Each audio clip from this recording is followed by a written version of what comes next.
이 최철호 위원이 평범한 가정주부가 거절하기 민망해 받았는데 아주머니가 갑자기 뇌물을 받았다고 떠드는 거 이렇게 얘기를 했어요. 국민의힘 추천. 예, 그러니까 이거는 배우자라는 어떤 어떤 지위를 부정한 거예요. 네. 그러면 이제 바꿔야죠. 김건희 주부 특검, 김건희 아줌마 특검, 이렇게 바꿔야 되는 거 아닌가요?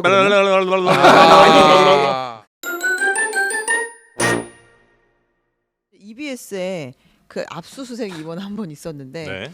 그 법카 유용 혐의로 유시춘 이사장을 압수수색했다 이런 보도가 또 나왔어요. 유시춘 이사장이 그 우리가 잘 알고 있는 유시민 그분의 누나. 네, 누나죠. 네. 근데 이 건과 관련해서는 김준일 대표에게 한 20분간의 네. 시간을 좀 보장해 주십시오. 네. 할 말이 정말 많습니다. 그럴 수는 없습니다.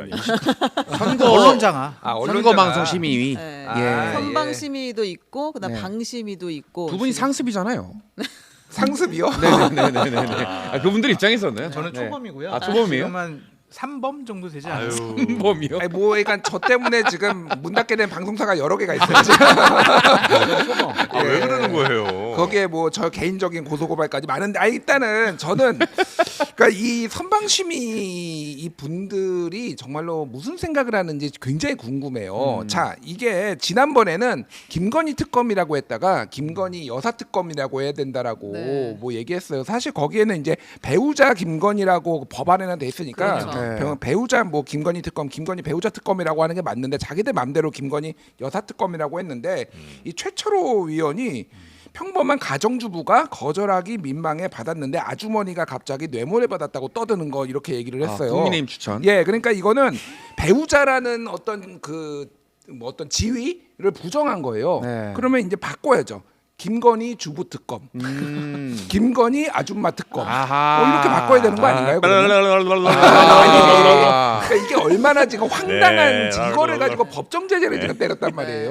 요거는 그리고 또한 편집입니다. 그게 아니라 중요한 거예요. 그리고 방송 신호가 고르지 못해 죄송합니다. 김건희 네. 여사는 자 정무적 감각이 매우 뛰어난 분이에요. 네. 그러니까 아니 총선 때 안 나왔잖아요. 네. 아예 사라져 버렸잖아. 누가 뛰어나다고요? 김건희 김건희 여사요. 여사. 네. 정무적 감각이 뛰어나신 분인데 김건희 여사가 정말 좋아할까? 자기를 이렇게 평범한 계속 가정주부로 만드는 평범한 게 아니 그러니까 이렇게 계속 환기시키는 거를 정말로 아. 좋아할까? 지금 다 끝났는데 또 하나는 김건희 여사를 본인은 아줌마라고 불리는 거를 지금 여사님이 좋아할까? 제가 보기에는 최철호 이분은 영전하게 흘렀다. 죄송한 말인데 심기를 굉장히 잘못 경호하고 있다. 뭐 이렇게 말씀을 드리고 네. EBS 압수수색은 네. 윤석열 정부가 바뀌지 않았다라는 저는 가장 결정적인 증거로 봅니다. 그래요? 그러니까 이재명 대표가 가장 먼저 얘기한 게 사실은 언론사 뭐 이렇게 탄압 뭐 이 얘기부터 시작을 했거든요. 그러니까 20분 걸리는 거를 700일 걸려서 왔다 다음에 가장 먼저 독재 얘기를 했을 때 이분이 얘기했어요. 이게 무슨 얘기냐면은 가장 지금 중요하게 보고 있다. 네. 범야권이 방송 3법도 통과시키겠다라는 건데 바로 EBS 쳤잖아요. 검찰이 지금. 네. 이게 그러니까 쉽게 얘기를 하면은 김영란법 위반 뭐 이 얘기예요. 그러니까 법카를 썼는데 이제 이거를 3만 원 이상 썼다는 겁니다. 이게 압수수색할 대상인가요, 이게? 이게 저는 그러니까 결국은 똑같은 거 이사장 날린 다음에 EBS 경영진 날리고 경영진 다 교체해 가지고 자기 사람들 꼽겠다라는 거잖아요. 그러니까 지금 이제 나온 예. 혐의는 뭐 5년 동안 정육점, 백화점, 반찬 가게 등에서 한 1,700만 원 가량을 사적으로 썼다. 그리고 말씀하신 것처럼 3만 원 이상 식사 접대를 50여 차례 했다. 이제 요게 아마 혐의인 것 같습니다. 예, 뭐 그렇게 주장을 하고 있고 네. 유시춘 뭐 이사장은 업무 추진비는 직무를 수행하는데 사적인 용도로 사용하지 않았다라고 혐의를 부인하고 있습니다. 제가 이게 맞는지 아니 어느 쪽 주장이 맞는지는 알 수 모르겠어요. 없으나. 근데 이 방식이 네. 똑같아요. 제가 KBS 그 사장 바꿀 때도 이사회부터 치면서 KBS 이사들 전부 다 법인카드부터 뒤져가지고 지금 다 압박해가지고 다 사퇴시킨 몰아내고. 다음에 사장 바꿨거든요. 똑같은 방식입니다. 이 정부는 1도 안 바뀌었구나 정말로. 그거를 이제 확인할 수가 있는 거죠. 네. 한마디로 말씀드리면 최초로 위원이 선방 위원이라는 것이 저는 보수파의 진영에 있는 사람으로서 창피합니다. 왜요? 저렇게 말도 안 되는 논리를 갖고 네. 편파적으로 판정을 하는 것이 공적인 일을 할 만한 자격이 있는 것이냐, 자질이 있는 것이냐, 그 정도까지 비판을 하고 싶고요. 네. 김준일 대표님이나 저에 대해서도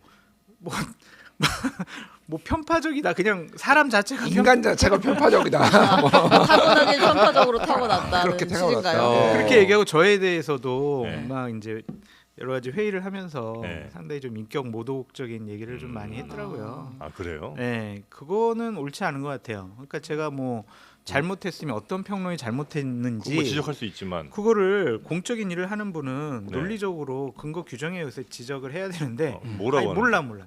지금 보수 패널인데 보수 편 안 들었어. 대통령실 비판했어. 국민의힘 비판했어. 그러니까 이제 출연시키면 안 돼. 이러는 거예요. 아 그러니까 보수라는 거를 그냥 대통령을 지지하는 게 보수라고 이렇게 생각한다는 거죠. 정권 그들은? 비판, 국민의힘 비판하면 안 되고 옹호해야 된다. 그게 그쪽 보수다. 입장을 대변해야 된다. 음. 그렇게 얘기를 하더라고요. 그게 보수라면 저 보수 안 하겠습니다. 음. 좀 그렇게 말씀드리고 싶은데 보수에서도 보수라고 생각 안 하시는 것 같더라고요.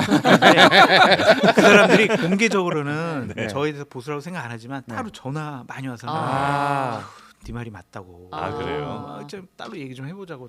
다 그래요, 다. 아. 이런 분이 다 여기 있어야 돼. 이건 진짜 압수수색 공개하자, 당하면 까자.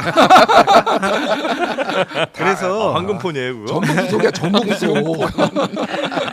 그래서 네. 그냥 이런 분들이 참 우리나라 방송 심의를 하고 또 방송계의 공정 객관성을 담보해야 되는 공적인 일을 한다는 것 자체가 솔직히 말해서 부끄럽습니다. 이거- 이런 사람을 네. 추천한 국민의힘에도 좀 이건 바로잡아야 되지 않겠느냐라고 네. 말씀드려요. 이게 에피소드 하나만 말씀드릴게요. 이분들이 얼마나 게으르냐면은 네. 누가요? 이 방심위원들이요. 아, 선방심의위원들이 이제 저에 대해서 민원이 들어왔어요. 네. 그런데 모 의원께서 야, 이 사람은 YTN에서 진행할 때도 편파적으로 유명했는데 변상욱이 이 사람 말이야 이렇게 얘기를 해가지고 변상욱이 아니라 김준일입니다.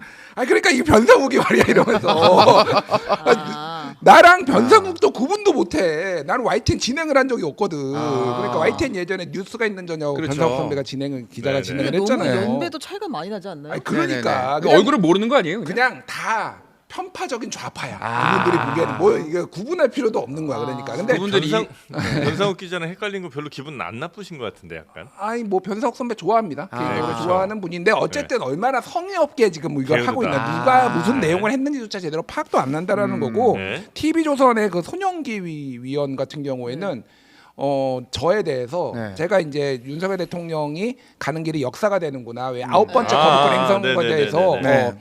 딱 봐도 조롱 느낌이네. 일반 청취자인 내가 들어도 딱 봐도 조롱 딱 느낌이야. 봐도. 네. 느낌적인 느낌으로 징계를 해요. 무슨 근거가 있거나 이거를 어떻게 뭐 저널리즘적으로 봐야 된다 이런 게 하나도 없습니다. 그러니까 정말 게으르다 일단은 저는 굉장히 언론계 이런 분들이 선배라는 게 부끄럽고 TV조선. 대통령은 언론 장악할 생각이 없습니다. 제가 보기엔 그래요. 아 그래요? 딱 봐도. 예, 딱 봐도 그래요. 제 느낌적인 느낌으로 딱 봐도. 방법은 알지만 예, 그게 아니라 장악하지 않으니까. 예, 네. 언론을 파괴하고 있어요. 어. 예, 그러니까 장악하고 예전에 이명박 박근혜 시절에는 네. 장악을 하려고 했어요. 네. 그런데 지금은 파괴를 하려고 있습니다. 예를 들면은 YTN 아예 민영화 해버려요. 그리고 이를테면 KBS 뭐 수신료 뭐 찬성 찬반이 있지만 아예 네. 그러니까 뭐 이제 그 분리징수 해버립니다. 그러니까 네. 돌이킬 수 없는 방식으로 공영방송이나 이 언론계 지형을 네. 해체하려고 한다. 뭐 이런 얘기. 그래서 파괴왕이라는 별명이 있어요 윤석열 대통령. 파괴왕. 제가 이게 지어낸 게 아니라 네. 한겨레 칼럼 제목이에요. 파괴왕 윤석열. 그 칼럼 자기가 썼지. 아니에요.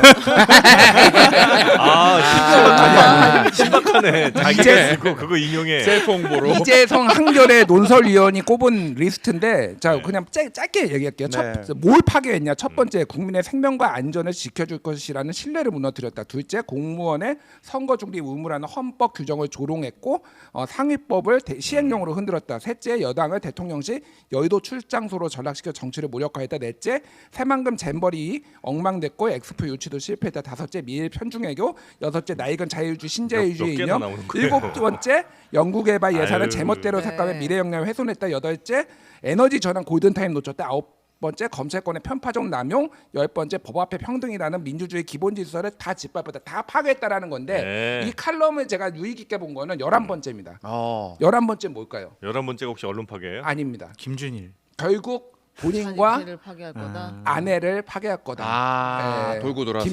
결국은 더 이상 파괴할 게 남아 있지 않기 아. 때문에 결국 자신과 김건희 여사를 파괴할 거예요. 결국은 파멸에 이를 거다. 거의 이렇게 센 인용 칼럼이에요. 자체가 조롱이네요. 아니, 제가 이런 칼럼이 있다라는 주옥 같은 칼럼이 있다는 걸 네. 말씀드리면서 파괴왕이다 정말로. 저는 정말 위험하게 보는 게 네. 돌이킬 수 없는 방식으로 뭔가를 계속 바꾸려고 하고 있어요.